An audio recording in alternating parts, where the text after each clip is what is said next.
Shalom, perkenalkan nama saya Erta Idaman Butet Hia, NIM 08022310. Saya program studi pendidikan agama Kristen. Di sini saya menjelaskan mata kuliah pada bab pertama yaitu pneumatologi dan ini adalah mata kuliah yang diajarkan oleh dosen kami yang bernama Ibu Pendeta Erlina Barubu Magister Teologi. Dan pada saat ini juga adalah sebagai bagian dari tugas kami lulus mata kuliah TS 4 pneumatologi dan anginologi. Yang pertama, langsung saja dalam pembahasan yaitu pneumatologi. Definisi pneumatologi. Dan di sini secara etimologis, kata pneumatologi berasal dari dua kata dalam bahasa Yunani. Yang pertama pneuma dan yang berarti angin, nafas, roh. Dan yang kedua adalah kata logos, itu yang berarti perkataan, ilmu, dan pengetahuan. Jadi dua kata ini tersebut bila digabungkan menjadi satu pengertian yaitu ilmu atau pengetahuan yang mempelajari tentang Roh Kudus. Jadi di sini Roh Kudus dalam bahasa Ibrani yaitu ruah yang berarti angin, udara, hawa, dan dalam bahasa Yunani pneuma yang artinya netral. Selanjutnya, pada awal sejarah ada seorang ahli yang bernama Arius menyangkali personalitas Roh Kudus yang mengatakan bahwa Roh Kudus itu hanya merupakan suatu pengaruh yang keluar dari Bapa, maka sangat perlu mempelajari tentang Roh Kudus. Di sini pembahasan selanjutnya yaitu personalitas Roh Kudus. Yang pertama ada beberapa personalitas Roh Kudus. Yang pertama yaitu Roh Kudus memiliki sifat-sifat dari satu pribadi. Yang bagian pertama itu memiliki akal budi dan kecerdasan. Di sini dikatakan di 1 Korintus pasal 2 ayat 10 bahwa Roh Kudus dapat menyelidiki segala sesuatu. Kemudian bagian kedua yaitu Roh Kudus memiliki sifat-sifat dari satu pribadi yaitu pengetahuan. Tidak seorang pun manusia memiliki kesadaran atau pengetahuan ataupun pikiran Allah, tetapi Roh Kudus memahami pikiran Allah. Itu kita bisa melihat dalam 1 Korintus pasal 2 ayat 11. Yang ketiga itu pikiran. Pikiran bahkan bagaimanapun Roh Kudus mengenal Bapa, demikian pula Bapa mengenal pikiran Roh, cara Roh Kudus. Jadi itu adalah kata pikiran ini berarti cara pikir atau pola pikir, tujuan, aspirasi, dan perjuangan secara jelas. Ini mengindikasikan bahwa Roh Kudus memiliki akal. Bagian yang selanjutnya, personalitas Roh Kudus. Dalam Roh Kudus memiliki satu sifat atau memiliki sifat-sifat dari satu pribadi. Yang selanjutnya, yang bagian keempat yaitu emosi. Emosi atau sensibilitas berarti memiliki perasaan, memiliki kesadaran, dan kemampuan untuk memberi suatu ide, suatu tanggapan pada sesuatu hal. Ini kita bisa lihat dalam Efesus pasal 4 ayat 30 berkata, jangan mendukakan Roh Kudus dari Allah. Bagian yang kelima yaitu kehendak. Roh Kudus ini memiliki kehendak. Ini mengindikasikan atau menggambarkan ia memiliki kuasa yang berdaulat dalam pemilihan dan juga dalam hal keputusan. Bagian dari personalitas Roh Kudus yang kedua yaitu karya-karyanya menginformasikan personalitasnya. Yang pertama, Roh Kudus itu mengajar. Sudah jelas bahwa Roh Kudus itu dapat mengajar. Sebelum Tuhan Yesus meninggalkan murid-muridnya, ia mendorong mereka dengan mengatakan kepada mereka bahwa ia akan mengutus penolong yang lain. Penolong yang lain yang dimaksud adalah Roh Kudus itu sendiri. Kita bisa melihat dalam Yohanes pasal 14 ayat 16. Yang lain ini menekankan bahwa Roh Kudus akan menjadi penolong yang serupa dengan Kristus. Bagian yang ke personalitas Roh Kudus, karya-karya Roh Kudus menginformasikan personalitasnya. Yang kedua yaitu Roh Kudus bersaksi. Roh Kudus ini bersaksi di dalam diri orang percaya. Seperti kita, jikalau kita mempunyai keyakinan akan firman Tuhan, keyakinan akan percaya kepada Tuhan, sudah pastinya kita bisa bersaksi dengan penerangan Roh Kudus yang ada dalam diri kita. Selanjutnya Roh Kudus membimbing. Ya, Roh Kudus ini membimbing diri kita. Misalnya dalam keseharian kita, sudah pasti Roh Kudus bila ada di dalam diri kita, dia membimbing kita ke jalan yang Tuhan kehendaki. Yang keempat adalah Roh Kudus meyakinkan. Ya, Roh Kudus ini meyakinkan bahwa sesuatu hal itu yang layak kita lakukan, kita pantas melakukan. Ya, Roh Kudus meyakinkan bahwa diri kita ini ada dalam pimpinannya. Kemudian Roh Kudus melahirbarukan. Jikalau kita pada saat ini orang-orang yang sudah percaya, kita terkadang melakukan sesuatu hal yang tidak baik. Di dalam hal itu Roh Kudus dapat melahirkan kita kembali. Melahirbarukan artinya bertobat atau keluar dari kegelapan dan menuju terang. Yang selanjutnya itu Roh Kudus menjadi pendoa syafaat. Bapak Ibu dan saudara-saudara, teman-teman sekalian, jikalau Roh Kudus ada di dalam diri kita, dia itu akan menjadi pendoa syafaat, ya, menjadi pendoa syafaat yang setia, yang bertakwa, yang atas kedaulatannya Tuhan akan terjadi doa syafaat itu. Selanjutnya Roh Kudus memerintah. Ya, jikalau kita melakukan segala sesuatu bila itu baik, maka Roh Kudus dalam diri kita, ia memerintahkan kita untuk melakukan sesuatu itu dengan benar. Kemudian posisinya, bagian yang ketiga dalam personalitas Roh Kudus, posisinya mengonfirmasikan personalitasnya. Yang pertama, Roh Kudus dapat Roh Kudus tidak dapat didukakan. Ya, sudah jelas bahwa Roh Kudus itu janganlah didukakan, karena Roh Kudus ini adalah setara dengan Allah di dalam Trinitatis. Kemudian Roh Kudus dapat dihujat. Memang Roh Kudus dapat dihujat, tetapi orang yang menghujat Roh Kudus itu tidak dapat diampuni. Alkitab sudah berkata demikian, firman Tuhan telah berkata demikian. Kemudian Roh Kudus dapat ditolak. Memang Roh Kudus dapat ditolak. Dalam diri orang percaya, dia dapat menolak Roh Kudus, karena ini tergantung bagaimana kita merespon Roh Kudus itu diam di dalam diri kita ataupun kita tidak menerimanya. Kemudian Roh Kudus dapat didustai. Bisa saja Roh Kudus dapat didustai. Mungkin dia lebih taat dengan keinginan manusia, dia lebih taat dengan keinginan duniawi, keinginan yang jahat, yang tidak berkenan di hadapan Tuhan. Dia dapat mendustai Roh Kudus yang ada di dalam dirinya. Kemudian Roh Kudus dapat ditaati. Ya, sudah jelas bahwa Roh Kudus dapat ditaati. Jikalau kita sungguh-sungguh hidup di dalam Tuhan, sudah pasti Roh Kudus akan hidup di dalam kita dan kita akan menaati Roh Kudus itu. Bagian yang ketiga itu keilahian Roh Kudus. Keilahian Roh Kudus tidak dapat dipisahkan dari doktrin atau ajaran Trinitatis. Sebelum Roh Allah membuktikan relasinya atau hubungannya dengan Bapa dan Putra dan juga meneguhkan keilahiannya. Bagian yang keempat yaitu atribut-atribut ilahi Roh Kudus. Ya, jadi pengenal dari Roh Kudus. Yang pertama, Roh Kudus itu hidup. Sebagaimana Bapa dan Putra memiliki hidup pada dirinya. Yang kedua, Roh Kudus itu Maha Tahu. Ya, Roh Kudus menyelidiki kedalaman Allah. Apa yang terjadi Roh Kudus pun tahu. Yang ketiga, Maha Kuasa. Ya, dilihat dalam penciptaan, Roh Kudus memberikan kehidupan pada waktu penciptaan. Kemudian Maha Hadir. Roh Kudus hadir di mana-mana. Roh Kudus itu kekal. Roh Kudus itu kekudusan. Dia memiliki kasih. Dan yang terakhir adalah kebenaran. Selanjutnya, karya ilahi dari Roh Kudus. Karyanya dalam keilahian Roh Kudus ini, yang pertama pencipta. Yang kedua keilahian Kristus.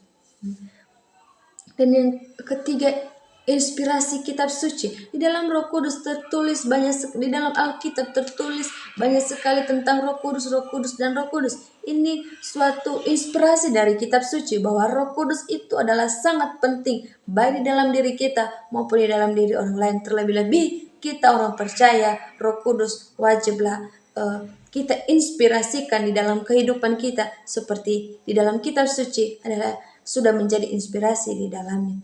Kemudian regenerasi. Roh Kudus ini jikalau kita sungguh-sungguh melakukannya, jika kita juga mengajarkan kepada orang lain, ya sudah pasti ini menjadi regenerasi seterusnya untuk kepada orang lain, dan kita juga bisa menjadi berkat kepada orang lain.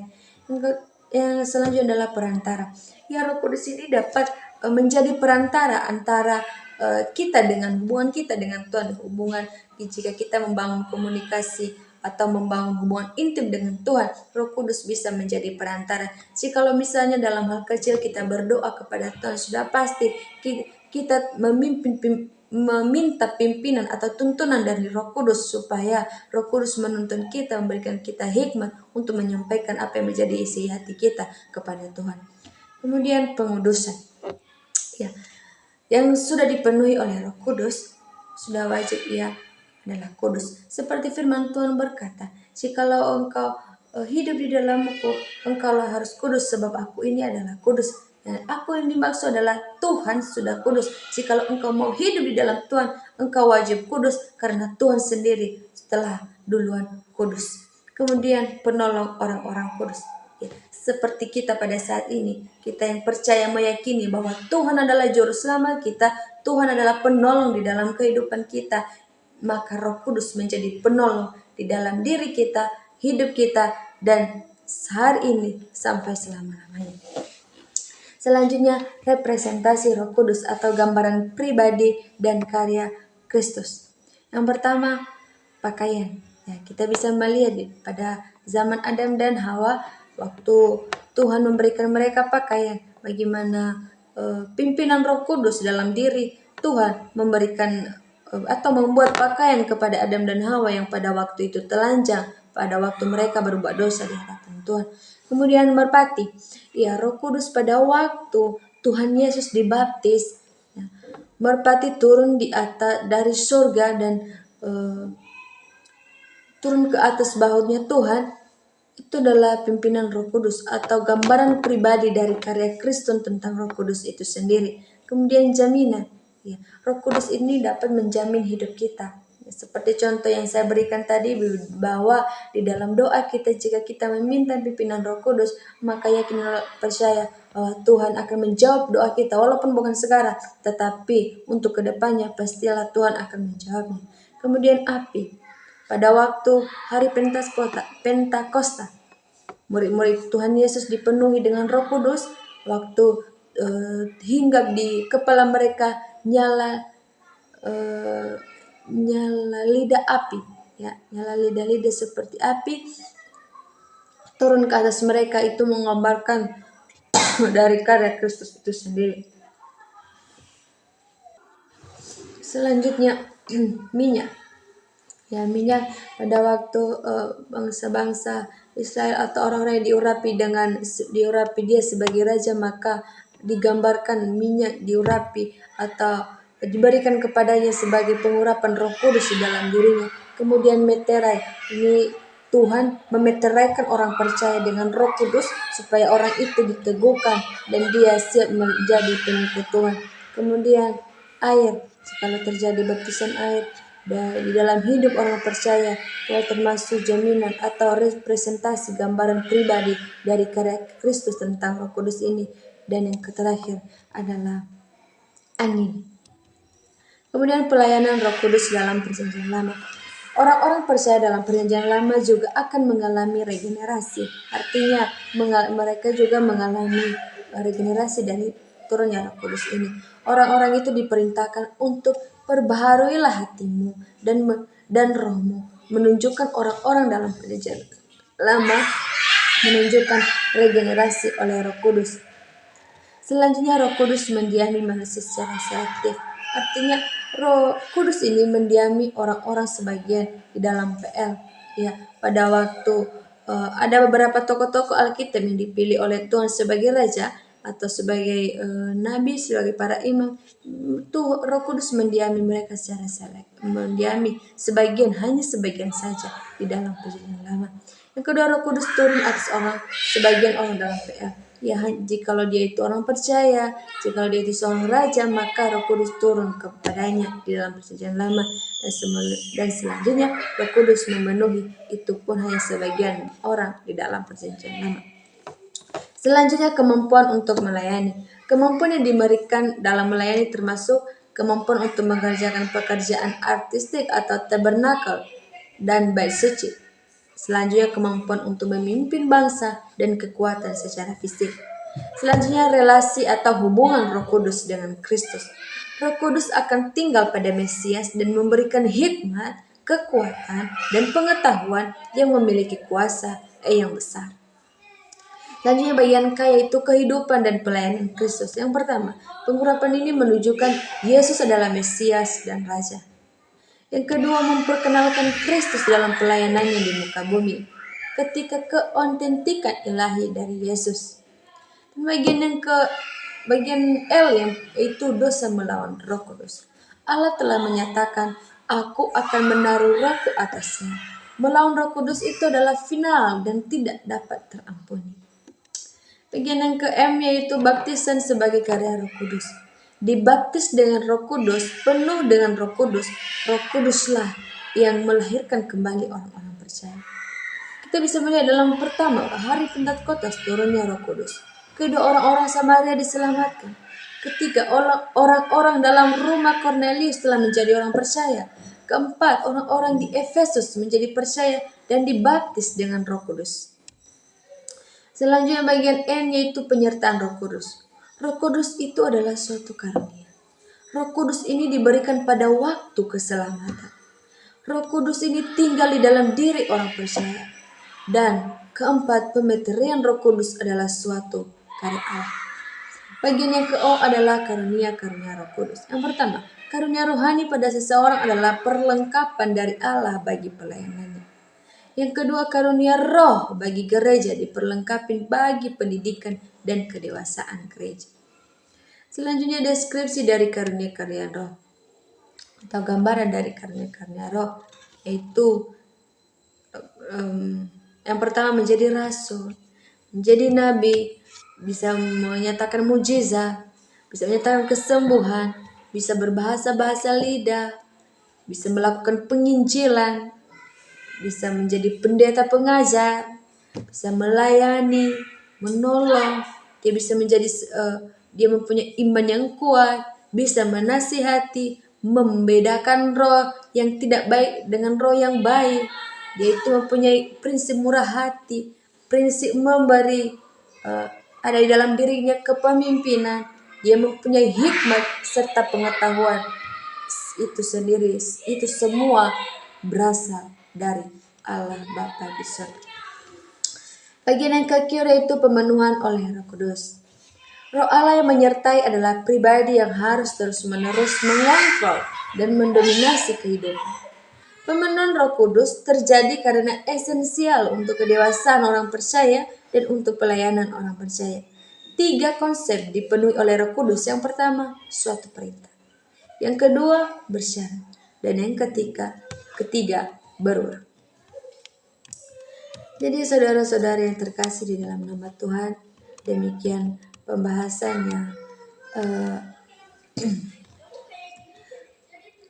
yang bisa saya jelaskan pada saat ini. Atas perhatian semua saya ucapkan terima kasih, dan kepada Ibu dosen pengasuh mata kuliah, jika ada kata-kata yang salah di dalam penyampaian pembahasan saya mohon maaf dan mohon dimaklumi. Demikian yang bisa saya sampaikan. Saya kembali sapa kita semua. Shalom.